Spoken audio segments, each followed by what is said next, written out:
Tashi everyone, I'm Sakina Bhatt and welcome to Tibet This Week, a weekly feature in English that tells you about this week's news on Tibet, His Holiness the Dalai Lama and Central Tibetan Administration. Let's look at the headlines first.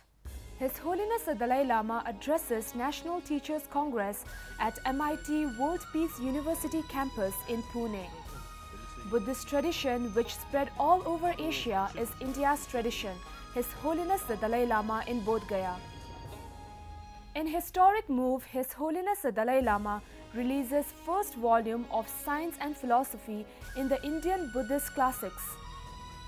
Leading Sri Lankan newspaper stops publication of Dalai Lama's autobiography in Sinhalese. CTA President and Finance Scholar call on new Chief Minister of Himachal Pradesh. Rampant miscarriages of justice take place under the Chinese legal system.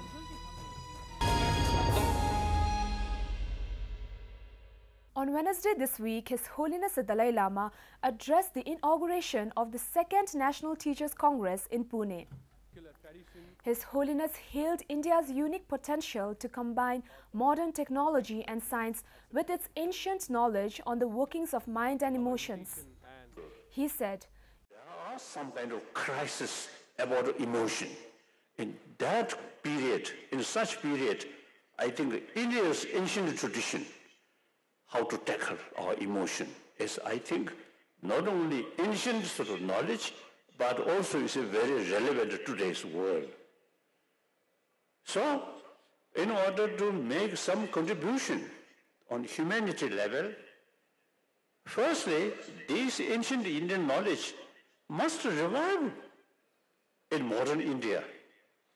Now, modern Indian, you see, I think very much busy to copy Western sort of materialistic life.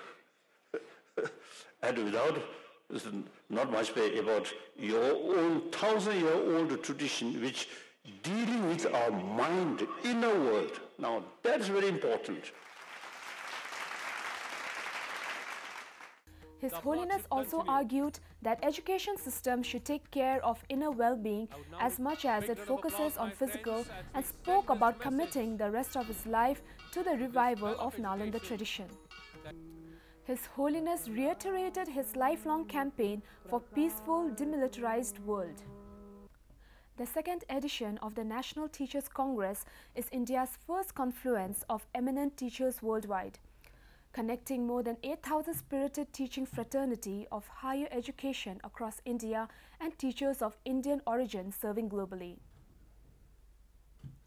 On Friday last week, during the inauguration of the first day of the three-day teachings for Indian devotees, His Holiness expressed his deep enthusiasm in reviving the Nalanda tradition. At the Kalachakra ground in Bodhgaya, His Holiness told the devotees that India is the origin of Buddhist teachings, and therefore Buddhism is India's tradition, not China's nor Tibet's. Buddhism's emphasis on validation based on logic and experience is gaining prominence in the scientific world. The master of Nalanda, Nagarjuna, and his disciples were Indian masters and panditas. His Holiness said, the Tibetan spiritual leader offered the Indian devotees to be the main disciples for the 3 days. The Indian state of Bihar has put in place the best security arrangements for His Holiness's 40-day stay in Bodhgaya. The Chief Minister of Bihar, Shri Nitish Kumar, has instructed the local authorities to make adequate security arrangements in the town during His Holiness's stay in Bodhgaya. Over 3,000 security personnel, which is more than the existing strength of Gaya police, have been deployed. Medical camps and camp police station has been set up at Kalachakra Maidan.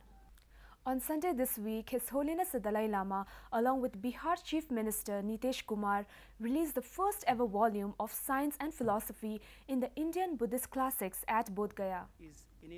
The general editor of the series, Dr. Thupten Jimpa, said, "Thanks to His Holiness's vision, contemporary readers have for the first time an opportunity to engage from a scientific perspective with the ideas and insights of Indian Buddhist thinkers like Nagarjuna, Speaking on the occasion, His Holiness said, "When we first arrived in exile in India, we had a wide range of problems to deal with.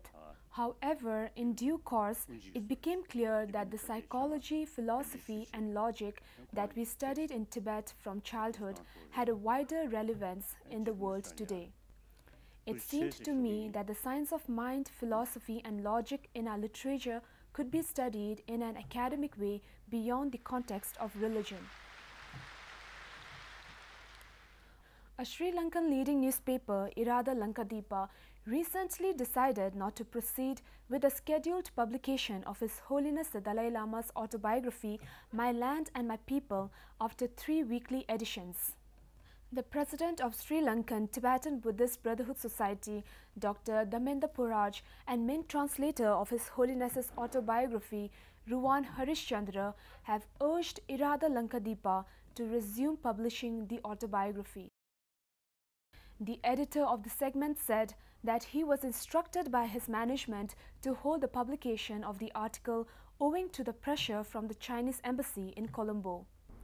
Irada Lankadipa had commenced publishing the Sinhala translation of the Dalai Lama's autobiography, My Land and My People, on 19 November 2017 and continued to publish the series till 3rd December 2017. However, the publishing of the series got stalled since December 10, which was originally planned to be published in 50 episodes by Sri Lanka Tibetan Buddhist Association. On Tuesday this week, President of the Central Tibetan Administration Dr. Lobsang Singye and Finance Minister Karma Yeshe paid a courtesy visit to Jai Sri Ram Thakur, the new Chief Minister of Himachal Pradesh, at the Circuit House in Dharamshala. While addressing the press, Dr. Singye said, "No, we have just come to meet with and make a courtesy call to the new Chief Minister of Himachal Pradesh, Jairam Thakurji, and also convey to him best regards from His Holiness Dalai Lama, that His Holiness, is very appreciative of the Himachal Pradesh, and CM Saab also wants to call on His Holiness Dalai Lama, and that I'll convey the message today only." On Thursday last week, the highly anticipated trial of Tibetan language rights advocate Tashi Wangchuck ended without a verdict. He was charged of inciting separatism, and the trial lasted for about 4 hours at the Yushu Intermediate People's Court in Shanghai province. If convicted, Wangchuck could face up to 15 years in prison. According to Tashi Wangchuck's lawyer, Ling Xiaojun, the New York Times documentary, A Tibetan's Journey for Justice, was projected as a major evidence to prove Tashi Wangchuck's engagement into acts of inciting separatism. Wangchuck has been detained since January 2016 after appearing in a video documentary produced by the New York Times in 2015. The documentary, in which Tashi Wangchuck can be seen advocating the rights of Tibetans to learn and study their mother tongue. The video also details his attempts in Beijing to sue Yushu government officials for sidelining Tibetan language in school.